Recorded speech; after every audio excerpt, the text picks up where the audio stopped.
Alors, la leçon du jour.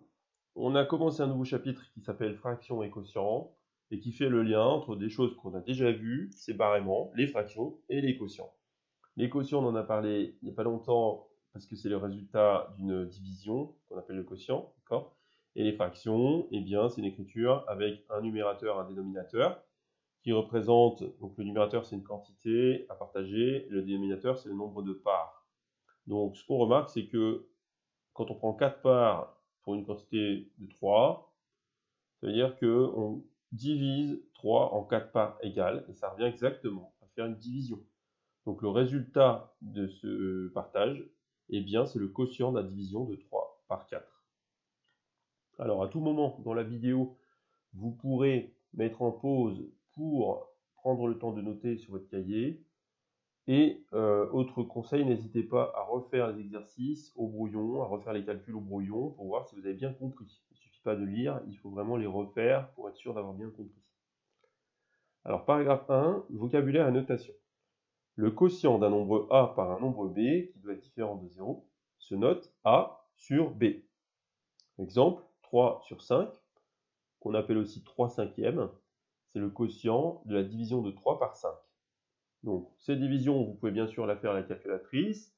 Là, je l'ai posé pour vous rappeler un petit peu la méthode, qu'on a fait il n'y a pas très longtemps. Donc, on commence par prendre 3 qui est tout seul et se demander combien de fois 5, combien de fois on peut mettre 5 dans 3. Évidemment, c'est 0. D'accord? 0 fois 5, ça fait 0, et il nous reste 3. Ensuite, on a appris à poursuivre la division en rajoutant des zéros après la virgule, puisque 3 et 30, c'est pas la même chose, mais 3 et 3,0, c'est la même chose. Le 0, on peut ensuite l'abaisser, et dès qu'on abaisse le 0, le premier chiffre après la virgule, on ajoute une virgule dans le quotient, donc 0, on se retrouve avec 30. Combien de fois 5 dans 30? 6 fois, on connaît les tables, 6 fois 5 ça fait 30, il reste 0. La division se termine, et on obtient 0,6. Donc la fraction 3 cinquièmes est exactement égale au nombre décimal 0,6. Dans ce cas, on a égalité parfaite. Mais ça n'est pas toujours comme ça. Parfois, la division ne se termine pas. Exemple, si on fait 5 tiers, donc ça correspond au quotient de 5 divisé par 3, bien quand on pose la division, on voit qu'on se retrouve avec une séquence qui se répète, c'est-à-dire on obtient 20, on cherche à combien de fois 3 on peut mettre dans 20, on trouve 6. 6 fois 3, ça fait 18. Il reste 2. On abaisse un 0 et on retombe à nouveau sur 20.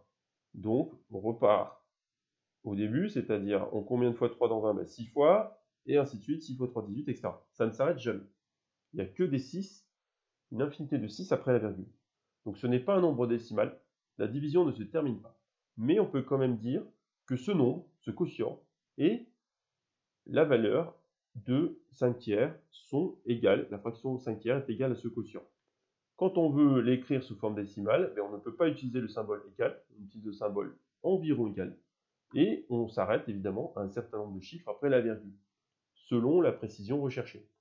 Si on veut une précision au centième près, on va écrire 2 chiffres après la virgule, puisque le deuxième chiffre après la virgule, c'est le chiffre des centièmes.